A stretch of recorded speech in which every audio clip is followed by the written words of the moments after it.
Welcome to Talkin Business. I'm Joe Catrambone, CEO, Stuart Martin County Chamber, and I'm delighted today to have one of our board members, also a trustee member, and someone who I have more than a casual relationship with, Chuck Geary. Chuck, welcome. Thank you for taking time out of your busy day. Glad to be here. I'm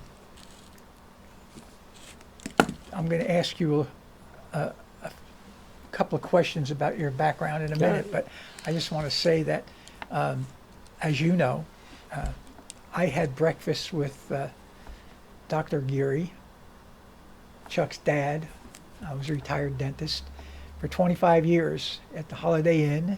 We would go every morning at 6:30 and tell tales and lies and jokes and talk politics and whatever else came up. And we had a great relationship. And of course, so Chuck and Linda were,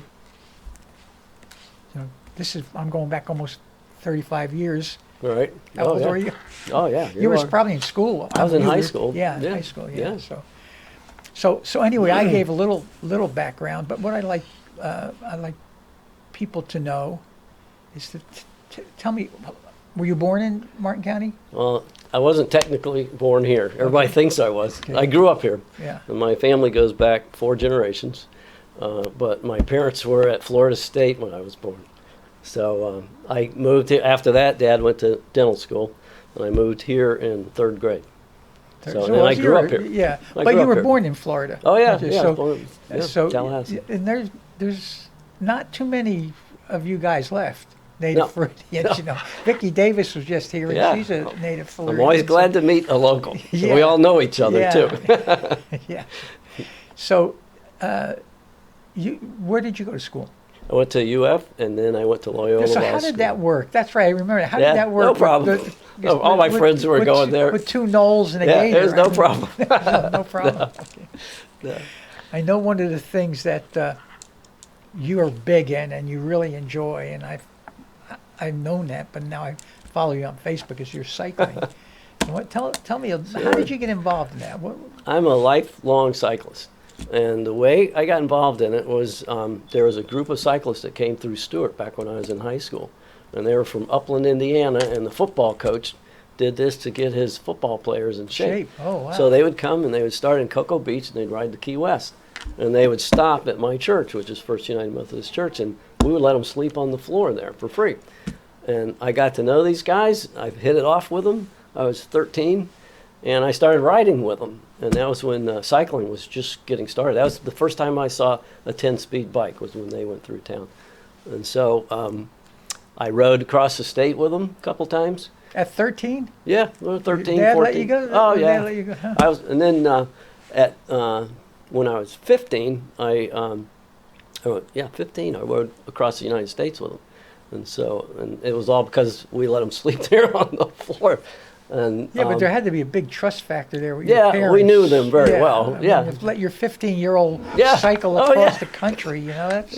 I don't know if I would let my 15-year-old do that. It kept me out of a lot of other problems. I was busy and tired. But anyway, then I kept doing it. When I turned 50, I looked them up again, and they still do that same trip. And I started riding again with them, and since then he retired, and I've hooked up with another group. So I've ridden to Key West 18 times. And I do it every year, usually twice a year. It's usually for a fundraiser. And maybe we'll do it for your fundraiser next, I'm hoping. But it's a lot of fun, and these are all some of my best friends. I see them every year. They're from all over the country. I was just going to ask, so they're from all over the country. Yeah. Now, what, do you meet do they meet in a central point somewhere? somewhere? Usually now, as we get older, now we're starting in Homestead, and then now we moved it down one more island. We're starting in Key Largo. So you drive from Key Largo to Key West? Yeah, we ride our bikes there. We spend, first night is Marathon, second night is Key West. Take a day off and then back. And as you know, we broadcast from Facebook and everything, try to raise money. There's usually about 20 of us, 20 to 30. I have a full group going in October and another one in January. We advertise in Adventure Cycling magazine, so that's why we get good cyclists from all over the country, and they all want to come to Florida. So we don't charge anything. It's called credit card cycling. You bring your credit card, you stay in the motel, and use your own credit card to eat, and that's how we do it. So there's not a fee to belong to the group or No, anything like that. So no. it's anybody could join. Anybody can come. Do you vet them, or is it just anybody? A little bit, but we have all levels of ability. We vet them some. The guy that is running it right now is named Earl Stein. He's gone, I think, 48 times, and he vets them a little bit. But anybody's welcome to come. And No age limit. no age limit. Earl's in his late 70s. He's done it 48 times. It's really good sport. It keeps you healthy. Yeah, I'm And sure. we've lost a couple people, but we try to stick together. When you're down there on those bridges, you stay together. You look out for each other, Yeah. So it's a good sport. It's good for me, Is there anything over these trips? I mean, there has to be things that have either comical or tragic or Right. something you want to share with us about that? I can tell you my first, I'm known as the bike lawyer because I do bicycle accidents. My first accident case came from a trip. And I talked one of my friends from Stuart into going with me on this trip.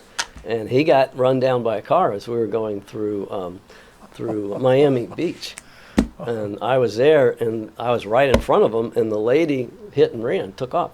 And so my first bicycle accident came from me chasing that lady down through the traffic and caught her. I caught her at a red light, and I snapped a picture of her tag. Called the police. Anyway, long story, she eventually came back to the accident scene, got a big fat ticket, and then I sued the heck out of her, got my friend a whole bunch of money. Was he hurt badly? Yeah, he had a double fusion. It's not Oh. good. So we got him a lot of money, and that was my entry into bicycle. I did accidents before that, but that was my first bicycle accident case, and now I do accident cases from all over the state, and some from out of state. So that's what I do. Oh, that's great. So you had two experiences in the chamber, Hmm. and we talked about that a little bit earlier. Yeah. The first time you were just kind of a member, Right, and then when you came back with a vengeance, right. and you want to be involved. You're Right, on our board, exactly, and you're yeah. a trustee. I and like so, it. Yeah, so tell us about that. Well, I was a young lawyer when I first joined, and that just seemed like the thing to do. And I was, at the time, I was a sole practitioner, very busy. I owned several title companies. I was very busy. And I just joined, but I didn't invest in the chamber. So I didn't come to the meetings. I came to a couple, but you always tell everybody you get out of it what you put into it. And I didn't put a lot into it, and I kind of lost interest and didn't get a lot of friends, didn't get a lot of referrals, and got busy and just kind of faded away. So phase two, I came back about 10 years ago, and I was determined to meet people and invest the time. Had a little more time, a little more control over my time. And, I started going to everything. I went to the breakfast, I go to the lunches, go to the after hours, became a trustee, and eventually a board member. And it's, like you said, I mean, I have lots of friends in there. It's very good for me. I get all the main thing I like about it is the networking. I enjoy networking, and it's no other place in Stuart that you can get networking like the chamber.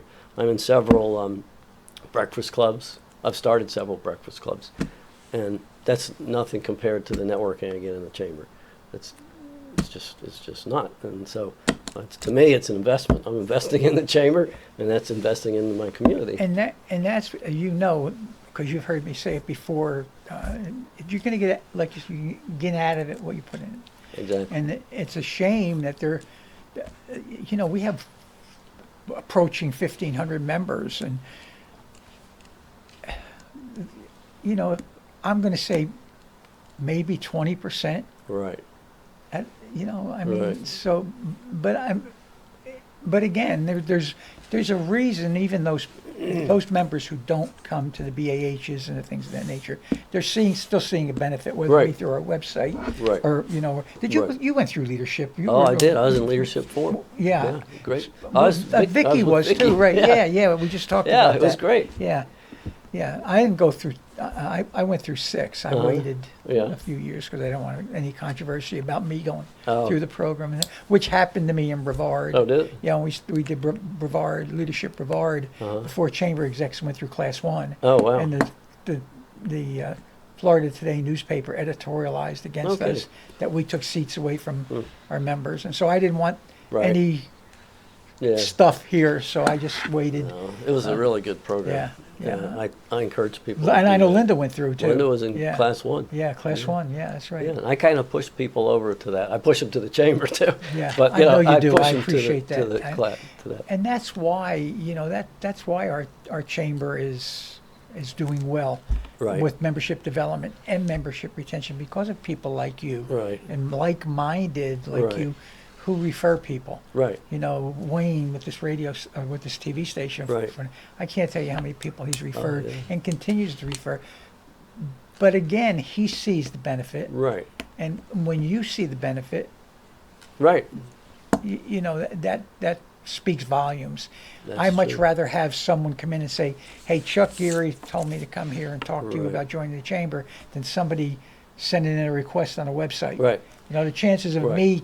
us retaining that referral from you Right. are 90% better than someone coming in off the website because they want to advertise on our website. Oh. For the, I can genuinely tell them this is a good thing. Yeah. And it's going to be good for your business. And we deal with lots of businesses in my business and in some of my other things that I do. Deal with new business owners, so I can tell them this is going to be good for you. Give it a shot and jump right in there. So one of the other things I like to talk about, because we try to diversify the industries our guests come from, and one of the things I like to ask is, what changes have you seen since you've got your law degree, Oh, and what do you see right. coming that might be of significance? When I got my law degree, that was 40 years ago. So I started with West Harbin here in Stuart. Stuart was a small town. All the lawyers knew each other. It was very civil, and there wasn't a lot of technology, So my first real copy machine was at Wes's office. I had seen one at law school, but my What, first those purple with the that's the purple. one- yeah, and you had to pull this thing up. It stunk. Yeah. Didn't, And then my first fax machine was Yeah. through the law office. So yeah, the technology is a lot. That's the big change for us because basically we're pushing paper and communicating with people. And so those two things, pushing paper has changed a lot. Our law office now is paperless.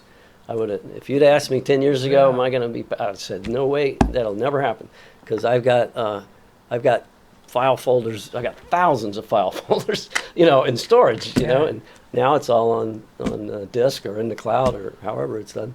And then communicating too. I mean, being able to email other lawyers now, letters just take so long compared to emailing and things like that, and the Zoom conference calls.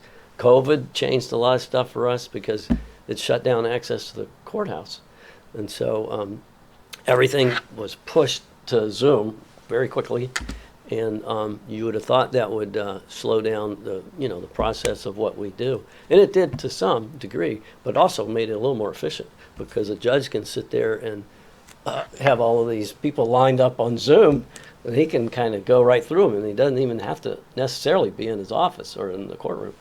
And he can also control the time. He can say, you've got 10 minutes and that's it, so there's more and more of that, isn't there? Yeah, oh, yeah. And Yeah. so that would be in mostly civil cases. Yeah. Yeah. I mean. Yeah, that's so- right. And also they're pushed, we're more and more we mediate cases, because we just get so many of them. So you kind of get pushed towards mediation, which is a lot of times a good thing. So you can take a case and have it mediated by an experienced retired judge and get an excellent result quicker than going through the whole So process. that improves the system, shortens the Shortens it. process. Yeah, and you don't the have to cost. do it, but yeah, it does. And it's a great option if you get a good mediator. So is an email admissible evidence? Sometimes, yeah.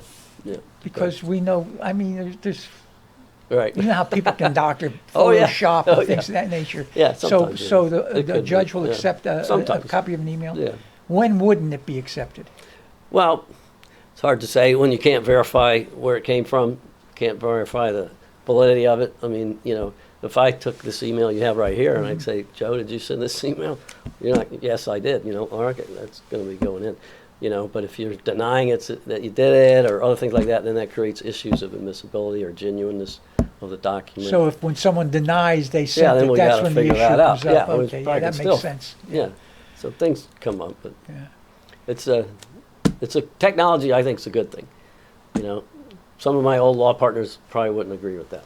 They liked it slow and they like to, Deliberate. Yeah, do- yeah, do- but do- that's okay too, and that's how it was back then. Yeah. So Do you see, so the industry's going more with technology, you see, Faster. and more court hearings? faster, the judges have time frames now. They're expected to get a case done by a certain time frame or give a good reason why it wasn't. A lot of cases backed up during COVID, so now they want to clean out all of that pile Backlog. of file. Yep. So they're setting dates for that. So it does end. We have judges can only hear so many cases, and funding can only fund so many judges. That's why there's a kind of a push to the mediation. They like to see us do that. As long as it's good for the client, that's okay. If it's not good for the client, we're not going to do that because they have a right to go to court, So and we're always pushing for, the plaintiff side. So we want our day in court. So in this firm I'm in is a great firm, as you know, for litigation. Yeah. That's one of the reasons I'm there. They take good care of my clients. That's- So they got good litigators in there. Years ago up in Brevard, I was part of an experimental, and I can't remember the name of it, but I sat down and mediated cases with complainants, Right. and then I would recommend my opinion to the judge. I can't, Right. and I don't. It was really a great program because it took so much time off of the Right. docket because Right. I was sitting down, as I said, mediating with these Right. people, and if I could get them to come to terms. Right. Great. So yeah, it was really a good Yeah. program, and of course, I left there in '89, so I don't Right. even know if the program is still going or not. Probably some form of it. Yeah. Probably. Is there anything like that here that you know? Well, of? yeah, they have mediation. They have voluntary mediation. do? Oh, Okay. yeah, the judges Yeah. kind of push it to that, and then So a layman could act as the mediator. yeah, you can sometimes. Just depends. Yeah. And Yeah. they have things like the American Arbitration Association.